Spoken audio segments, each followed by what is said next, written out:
Tras presentarse protestas obreras, hombres negros fueron linchados por las autoridades de Chicago en el estado de Illinois, en Estados Unidos. Más detalles en la prensa local de Bogotá. Es Colombia en el año 1943.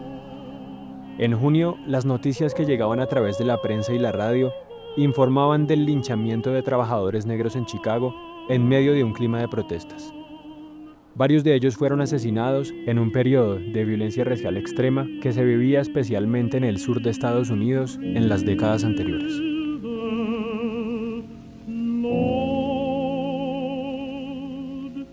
En medio de ese panorama de América de la década de los 40, surge también una movilización en Colombia liderada por estudiantes negros en solidaridad con sus hermanos negros del mundo. Esta es su historia. Soy N. Hardem y esto es El Club Negro de Colombia, un podcast de Gaceta Sonora del Ministerio de las Culturas, las Artes y los Saberes y el Archivo General de la Nación. Era una década convulsionada para el mundo. En 1943, aún faltaban 2 años para el final de la Segunda Guerra Mundial. La discriminación racial estaba en su punto más alto en Norteamérica, mientras en el mundo emergían nuevos géneros musicales derivados del gospel afroamericano y los primeros indicios del rock que comenzaban a tomar forma.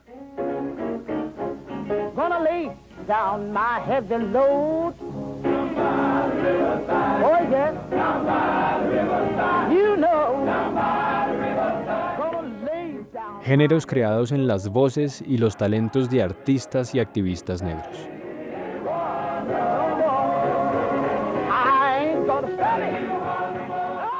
Mientras tanto en Colombia, con la indignación de seguir siendo testigos a distancia del asesinato de personas negras, un grupo de jóvenes en Bogotá asumen una protesta con el ánimo de reclamar su lugar como negros en la capital del país.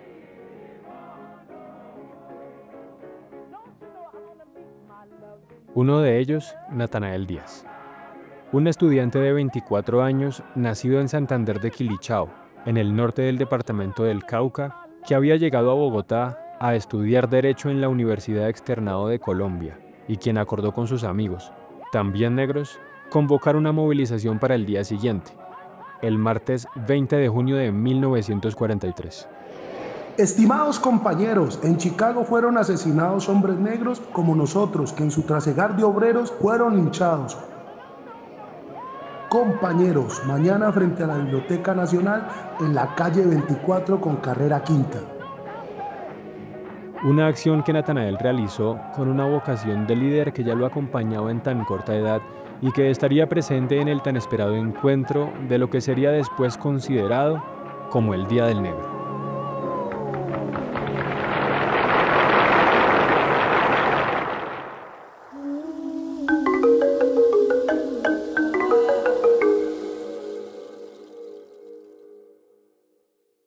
Los primeros en llegar al encuentro fueron Manuel y Delia Zapata Olivella, 2 hermanos de 23 y 17 años, estudiantes de Medicina y Artes Plásticas, nacidos en el municipio de Santa Cruz de Lorica, a orillas del río Sinú, en el Caribe colombiano.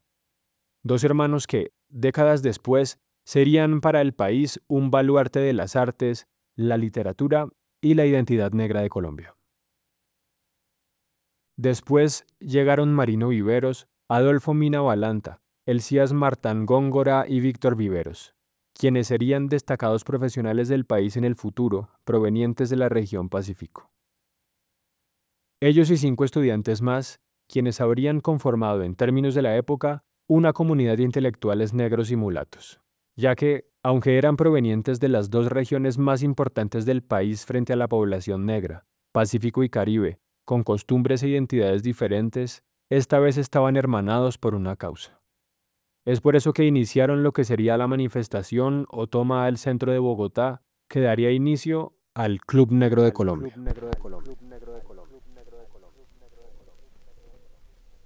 Esta toma de espacios simbólicos inició en el lugar de encuentro, en la Biblioteca Nacional. Allí, en el Salón de Música, hoy conocido como Auditorio Aurelio Arturo. I dreamed I saw Joe Hill last night, alive alive as you and me. Says I, but Joe, you're 10 years dead. I never died, says he. I never died, says he. En el tocadiscos de aquella icónica biblioteca empezaría a sonar el himno obrero Joe Hill de Paul Robeson, quien sería uno de los artistas elegidos por Nathanael para sonar en este espacio durante 3 horas, en un cambio de música clásica por canciones de Marian Anderson y tal vez de Ella Fitzgerald, Billie Holiday, Sister Rosetta Tharpe o Mahalia Jackson. Voces del gospel afroamericano, cantos que tenían todo que ver con la espiritualidad e identidad obrera de los pueblos negros de Estados Unidos, que en ese momento se disputaban a través del arte sus derechos civiles. Era como si Harlem, el barrio neoyorquino de gran herencia musical afroamericana, se hubiese tomado Bogotá.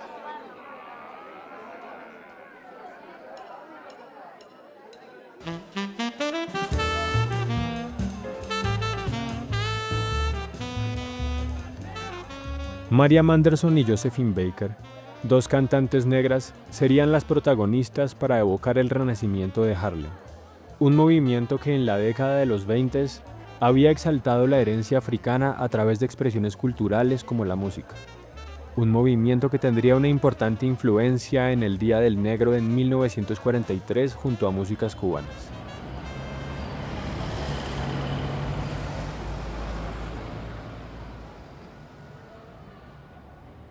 En adelante, en un recorrido por la carrera séptima de Bogotá, los estudiantes se movilizaban con canciones convertidas en arengas. A ese recorrido también se le llamó el Septimazo, por tratarse de un recorrido por una de las vías más importantes de la ciudad. En el camino, los conductores hacían sonar las bocinas de sus vehículos en señal de apoyo. Así lo recordaría años después Manuel Zapata Olivella, exactamente en 1990 en su libro Levántate mulato.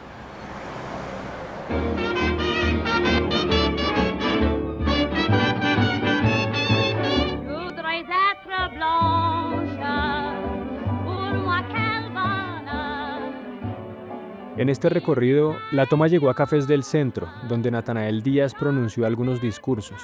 Se recitaron poemas de Candelario Obeso y Jorge Artel, y se leyeron algunos capítulos de la novela Sangre Negra de Richard Wright. Allí, los manifestantes rindieron un minuto de silencio como homenaje a la memoria del intelectual negro norteamericano George Washington Carver. También bailaron cumbia y recibieron efusivos aplausos. La investigadora y actual embajadora de Colombia en Senegal desde el 2024 describe este momento como una presentación en sociedad formal por parte de los jóvenes estudiantes. Fue trascendente en la medida en que están diciéndole a unos circuitos muy particulares bogotanos, que es la gente letrada, la gente que va a cafés, que hace tertulias, que están enterados de lo que pasa en el país.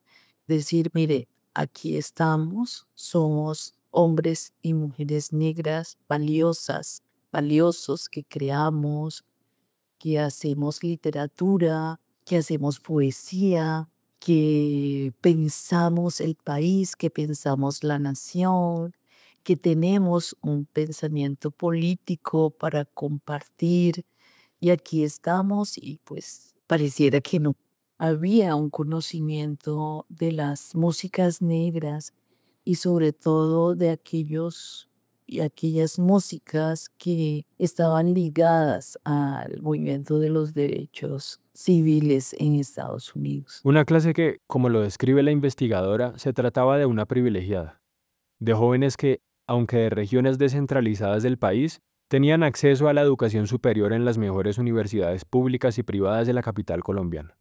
En 1943 no eran propiamente los pueblos negros los protagonistas, eran unos intelectuales y políticos interesados en mostrar la presencia negra en el país.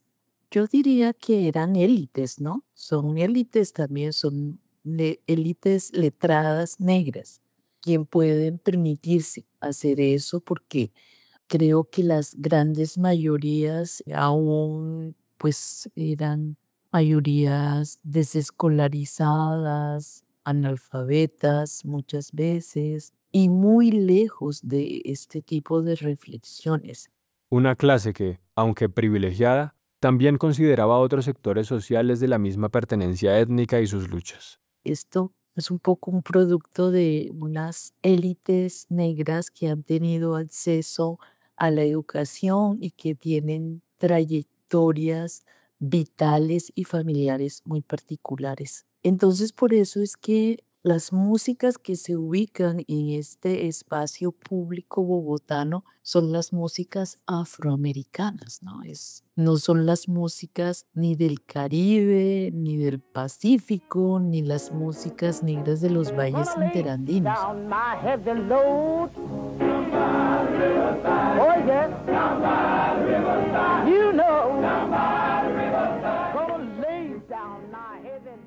Se trataría de voces y sonidos afroamericanos que hacían parte de una búsqueda de derechos civiles estadounidenses para pueblos negros.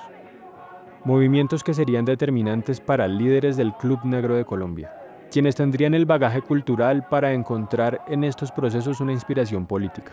Sin embargo, el panorama en Colombia era distinto. En 1943 no creo que existieran luchas como lo vemos hoy. Lo que existían eran unos intelectuales negros muy bien formados, muy orgullosos de su pertenencia étnico-racial, que eran capaces de ver que las promesas liberales terminaban siendo etéreas y poco concretas, y que sus ideales de ciudadanía liberal nunca iban a ser respondidas por el Partido Conservador. Se trata de un momento en la historia de Colombia en la que líderes negros se reconocerían de manera más estrecha con el liberalismo radical que proponía acompañar las luchas por los derechos de los pueblos negros en Colombia.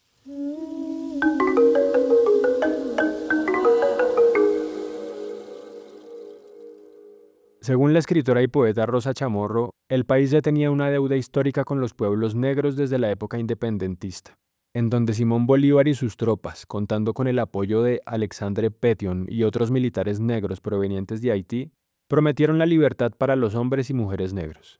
Promesa que no se cumplió y que solo hasta 1861 sería una realidad por la ejecución del único presidente negro en la historia de Colombia, Juan José Nieto, quien llevaría a la realidad un decreto de abolición de la esclavitud proclamado 10 años antes, en 1851, durante el gobierno de José Hilario López. También yo creo que ha habido siempre una relación con lo universal en algunas personas negras, yo no voy a decir que el pueblo negro, es decir, las élites negras en Colombia siempre conversaron con los grandes centros de pensamiento en el mundo, llámese Roma, llámese París, llámese Nueva York, Ciudad de México, Jamaica, Cuba.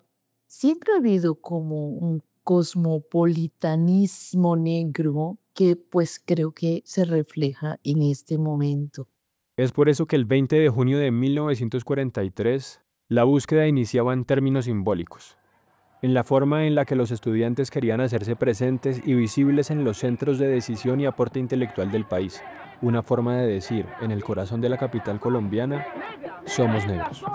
Yo en adelante no quiero laciar mi cabello. Quiero y voy a reírme de aquellos que por evitar, según ellos, que por evitarnos algún sinsabor llaman a los negros gente de color.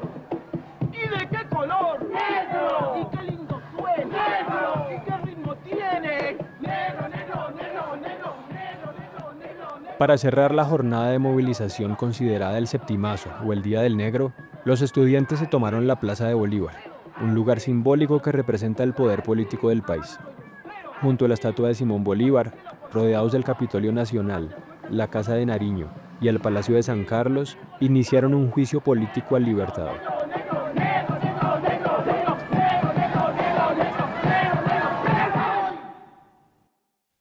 Allí le reclamaron a Bolívar por el incumplimiento de las promesas a los pueblos negros, una violencia a los ojos de todos por más de 200 años. Fue además la oportunidad perfecta para condenar los hechos racistas de Estados Unidos y los de Colombia. Una expresión que fue tomada como disturbios.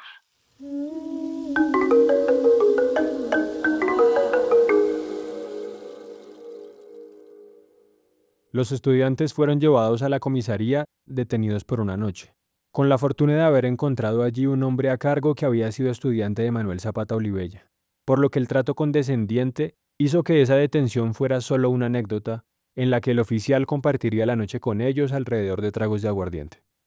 Al día siguiente en la prensa los acusan de instigadores de la discriminación racial. 7 días después, los estudiantes lanzan el Manifiesto para los Países de América. El 27 de junio lo comparten con el mundo a través de una publicación en el diario El Tiempo titulada «Los negros colombianos lanzan un manifiesto para los países de América». Luego de la hazaña acordaron crear el Club Negro de Colombia, un colectivo cuya junta directiva estuvo integrada por Marino Viveros, de 21 años, como presidente, Elías Martán Góngora, de 23 años, como vicepresidente, Manuel Zapata Olivella, de 23 años, como secretario general, Víctor M. Viveros, de 24 años, como tesorero, y Natanael Díaz, también de 24 años, como miembro fundador. Este club no llegó a ser los clubes que existieron para la misma época en Uruguay, por ejemplo, o en el Brasil, en donde eran verdaderos clubes, es decir, eran lugares, eran espacios donde la gente negra iba, se recreaba, donde existían tertulias, donde existían prácticas de socialización y de sociabilidad para todas las generaciones. Esa experiencia no la tuvo Colombia. Tuvo una trascendencia capitalina, ¿sí? Porque fue un primer performance en el espacio público en donde se articulaba lo local con lo global. Yo lo que creo es que, pues, allí se estaba hablando básicamente de la muerte de 2 obreros negros en Estados Unidos. Ese era el pretexto, pero esa no era la única agenda. Eso era mostrar que estos intelectuales y políticos negros estaban al tanto de lo que estaba ocurriendo con sus pares o con sus corraciales en otros lugares del mundo, en este preciso caso en Estados Unidos.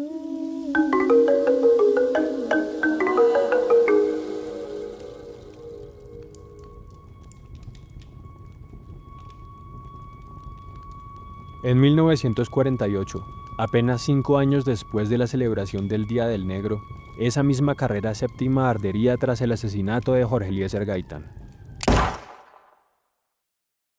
Algunos de los cafés y establecimientos visitados por los estudiantes desaparecerían en medio del Bogotazo.